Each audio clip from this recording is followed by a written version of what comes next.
It was my first day on the job almost 10 years ago, and I was starting my career as a brand new leader. Now look at me. If you think I look young now, 10 years ago I looked like a high schooler. My boss was giving me a tour of our new building, introducing me to all my new employees when all of a sudden, out of the corner of my eye, I catch the one person that perhaps had the most influence on everyone in the office.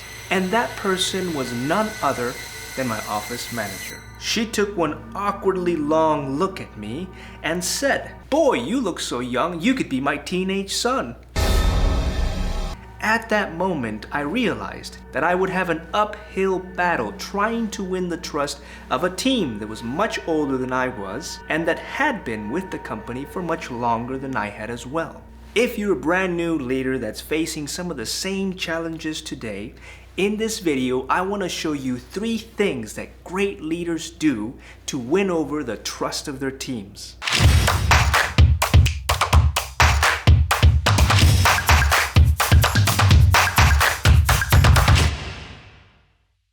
Welcome back everyone, Oscar Ortiz here with School Mentor, and you're watching episode 1 of a series I call What Great Leaders Do.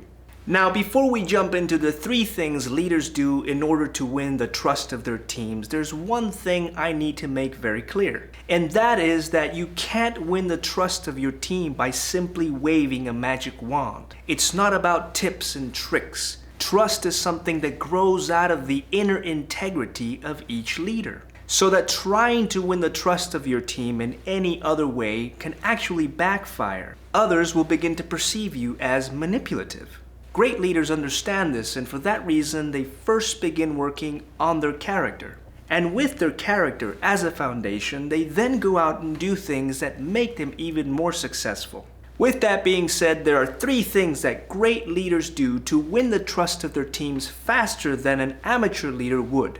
Number 1, delegate and then forgive. Another way of saying this is trust first and then forgive when others make mistakes. The act of delegating is a deeply trusting act. It means that you're not only handing responsibility, but also allowing others to represent you as a leader. So that if things go wrong, guess whose head is going to be on the chopping board?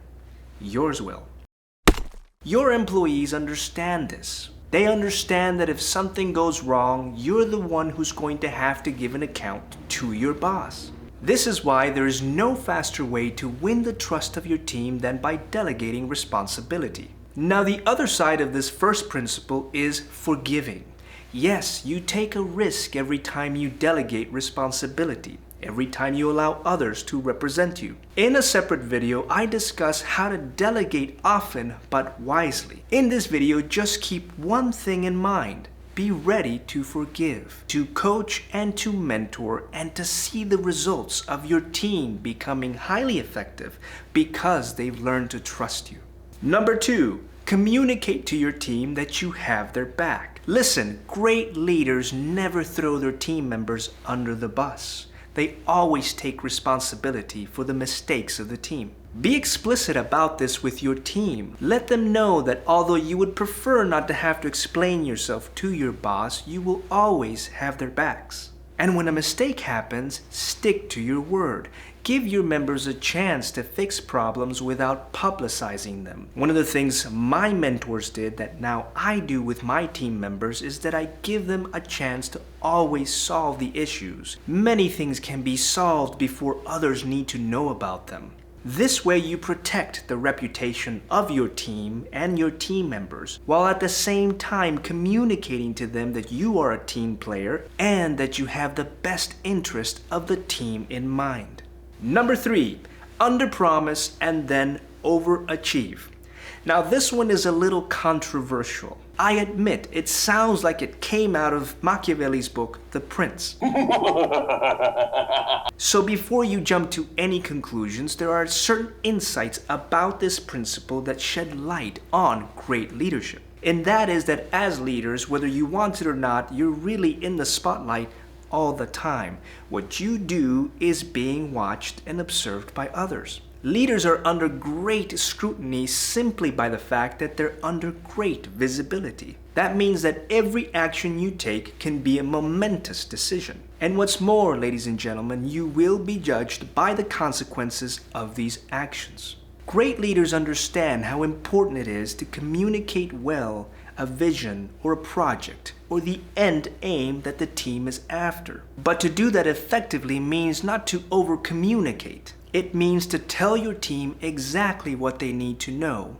And in the telling, being cautious that you're not over-promising something that could or could not happen in the end. The mistake I see a lot of leaders do is not being prudent about the things they promise, and as a result, losing or eroding the trust that others have placed on them. The alternative to that is just being cautious or wise in how you communicate things. Hence, under-promise and then overachieve. Your team will always be surprised at how you manage to do much more than you set yourself out to do.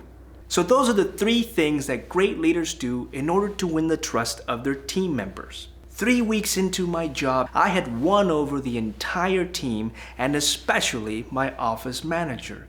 Without her knowing it, she actually was one of my mentors because she pushed me to be a better leader, not just to her, but everyone else in the office. Now, besides gaining my team's trust, I realized that I also had to exude confidence. So in episode number 2 of What Great Leaders Do, I'm gonna cover 3 steps you can take now to start exuding the confidence you need to succeed at your workplace. Thank you so much for watching. See you next time. Not a classical school leader? That's okay. The principles covered by School Mentor apply to all schools and are effective in building up the vibrant learning communities that we all wish for our children. If you're looking for specific help, shoot me an email and don't forget to subscribe for more videos.